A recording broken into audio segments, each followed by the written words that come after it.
सोचिए, एक प्यारा सा दिखने वाला खिलौना जो दुनिया भर में लोगों की पसंद बन गया है।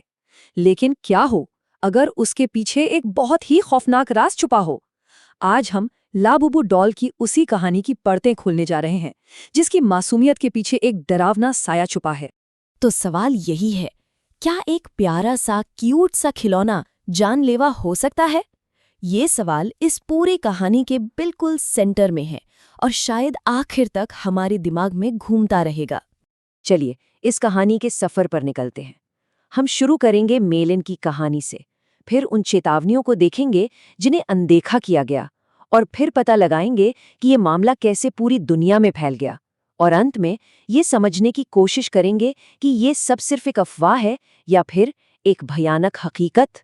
लाबुबू डॉल्स, दुनिया भर में लोग इनके दीवाने हैं। मतलब इनके अनोखे डिजाइन और क्यूटनेस के लिए ये बहुत मशहूर हैं। एक ऐसा खिलौना जिसे लोग बड़े शौक से अपने कलेक्शन में रखते हैं। लेकिन हाल ही में इन्हीं प्यारी डॉल्स को लेकर कुछ ऐसी डरावनी अफवाहें उड़ने लगी हैं जो इन्हें एक खिलौने से कहीं ज्यादा खौफनाक बना रही हैं। तो ये कहानी शुरू होती है शंघाई से। हमारी कहानी की मेन कैरेक्टर है मेलिन। मेलिन एक खिलौनों की दुकान में काम करती थी और अपने प्यारे से कुत्ते बाओ के साथ रहती थी। उसे डॉल्स कलेक्ट करने का भी बहुत शौक था। एक दिन उसकी दुकान में एक लिमिटेड एडिशन गोल्डन लाबुबू डॉल आई। ये डॉल बाकी सबसे एकदम अलग थी और उसकी मुस्कान इतनी प्यारी थी कि मेलिन ने उसे फौरन अपने कलेक्शन के लिए रख लिया। वो उस डॉल को घर लाकर बहुत खुश थी, पर उसे इस बात का जरा भी अंदाजा नहीं था कि ये खुशी बहुत जल्द एक भयानक सपने में बदलने वाली है। मतलब ऊपर से देखने पर यह डॉल एकदम परफेक्ट थी, सुनहरा फर, नीली आंखें और एक मासूम सी मुस्कान। लेकिन असल में इस मासूमियत के मुखौटे के पीछे एक खौफनाक हंसी, खून की प्यास और एक शैतानी ताकत छिपी हुई थी। अब बात करते हैं उन शुरुआती चेतावनियों की, उन संकेतों की जिनसे पता चला कि इस नई डॉल के साथ कुछ बहुत ज्यादा गड़बड़ है। मेलिन की जिंदगी बहुत तेजी से खौफ की एक गहरी ढलान पर फिसलने लगी थी।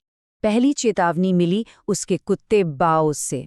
बाओ, जो आमतौर पर बाकी सभी डॉल्स के साथ खेलता था, उन्हें प्यार करता था, वो इस नई लाबुबू डॉल को देखते ही उस पर जोर जोर से भौंकने और गुर्राने लगा। मेलिन को ये थोड़ा अजीब तो लगा, लेकिन उसने इसे नजरअंदाज कर दिया। और यही उसकी सबसे बड़ी गलती थी, जिसका उसे बहुत पछतावा होने वाला था। इसके बाद तो हालात बहुत तेजी से बिगड़ने लगे। पहले दिन डॉल घर आई। दूसरे ही दिन मेलिन को काम पर अचानक इतना गुस्सा आया कि वो एक ग्राहक पर बुरी तरह चिल्ला पड़ी और उसे नौकरी से निकाल दिया गया। उसी रात उसे एक लाल रंग के भयानक शैतानी जीव का डरावना सपना आया। और तीसरे दिन मेलिन को उसका प्यारा कुत्ता बाओ बहुत बेरहमी से मारा हुआ मिला। अपने कुत्ते की लाश और उस डॉल के हाथों पर लगे खून के धब्बे देखकर मेलिन को वो भयानक सच समझ आ गया जिसे वो अब तक नजरअंदाज कर रही थी। उसे एहसास हुआ कि ये लाबुबू डॉल कोई आम गुड़िया नहीं थी। मेलिन का ये खौफनाक अनुभव शायद अकेला ही रहता, लेकिन जब उसने घबराकर इंटरनेट पर सर्च किया तो एक और डरावनी सच्चाई सामने आई। वो अकेली नहीं थी। उसका निजी बुरा सपना एक बहुत बड़े भयानक पैटर्न का हिस्सा था, और यहीं से ये एक व्यक्तिगत त्रासदी एक वैश्विक घटना में बदल गई। इंटरनेट पर दुनिया के अलग अलग कोनों से आई कहानियां एक साथ जुड़ रही थीं। कहीं मालिकों को काटने वाली डॉल्स की खबरें थी, तो कहीं किसी की अचानक नौकरी चली गई थी, बिना किसी वजह के गंभीर बीमारियां और पालतू जानवरों की मौत। हर कहानी अलग थी, पर उन सब में एक चीज कॉमन थी, लाबुबू डॉल। जब इतने सारे भयानक इत्तेफाक एक साथ जुड़ने लगे तो लोगों ने जवाब ढूंढने के लिए प्राचीन कथाओं का सहारा लिया, और जो थ्योरी सामने आई वो इन गुड़ियों से भी ज्यादा डरावनी थी।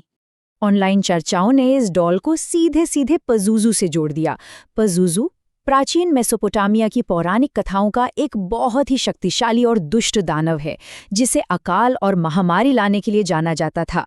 लोगों का मानना था कि ये प्राचीन दानव इस मासूम से दिखने वाले खिलौने के रूप में वापस आ गया है। ये कहानी इतनी ताकतवर हो गई कि इसका असर अब असल दुनिया में भी दिखने लगा था।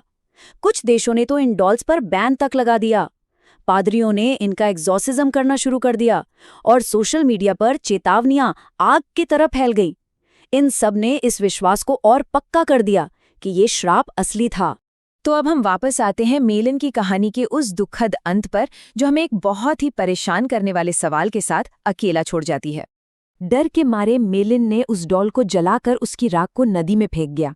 उसे लगा कि चलो अब सब ठीक हो गया, अब वो सुरक्षित है। उसने अपनी बहन को फोन करके सब कुछ बताया भी।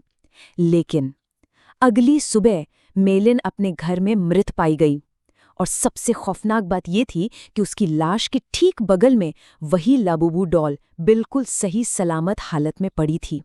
तो सवाल वहीं आकर रुकता है, ये आखिर है क्या?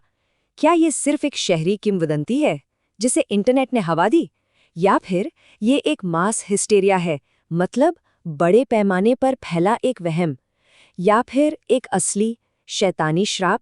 इसका जवाब शायद कहानी और हकीकत के बीच की उस धुंधली लकीर में ही छिपा है, जिसे हम सब अपने डर से बनाते हैं।